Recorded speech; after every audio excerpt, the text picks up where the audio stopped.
This is an extraordinary meeting of the Property and Investments Executive Subcommittee. Can I remind everybody that there's only subcommittees present in the room are taking the decisions at this meeting. Others are in attendance, are here to provide advice, and the agenda and papers have been published on the Council's website in advance of the meeting, and the Council will be making a recording of the meeting, which will be published in due course. So today's meeting will be run using a hybrid format. Subcommittee members are physically present in the room. Other elected members and officers may physically or remotely join the meeting to speak on specific agenda items or observe. This meeting is being broadcast, and therefore other members of the public and partners can observe the meeting remotely. Please use the meeting chat function only for the purposes of the meeting, primarily to indicate that you wish to speak. Please only speak at the chair's invitation, and please say your name before speaking. And can I remind you of the importance of turning off microphones and cameras when not speaking. We have apologies for absence on item number 1 from Councillor Mike Rigby. I believe Theo Philip is going to sub, but he's on the way. Okay, so that's... We'll look forward to welcoming him.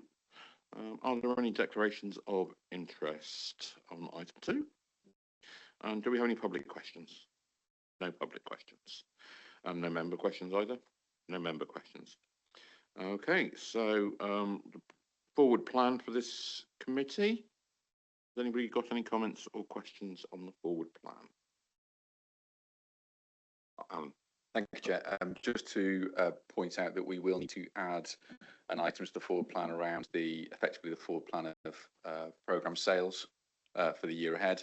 So we'll need to add that to not the next meeting, which I believe is being scheduled for the 27th, but the meeting after that, if we could, Mike. Thank you.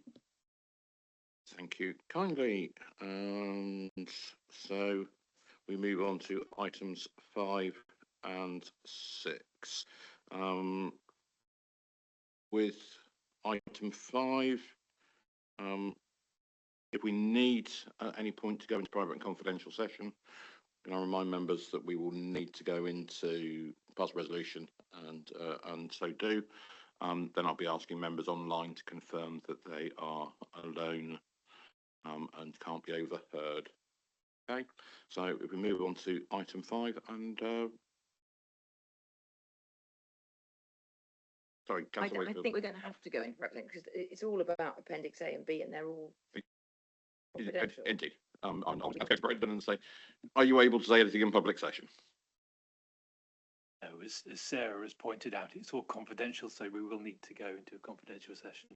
Okay, so we need to exclude press and public from the meeting, so we need to pass resolution in accordance with Regulation 4 of the Local Authorities Executive Arrangements, Meetings and Access to Information, England Regulations 2012, that the press and public be excluded from the meeting during consideration of those parts of the agenda item which relate to executive information on the ground is likely, in view of the nature of the business to be transacted or the nature of the proceedings, that if members of the press and public were present, there would be disclosure of them of exempt information. Do I have a proposer for that? Councillor Wakefield. Do I have a seconder? Councillor Wilkins. All those in favour, please. All those against? That's clearly carried.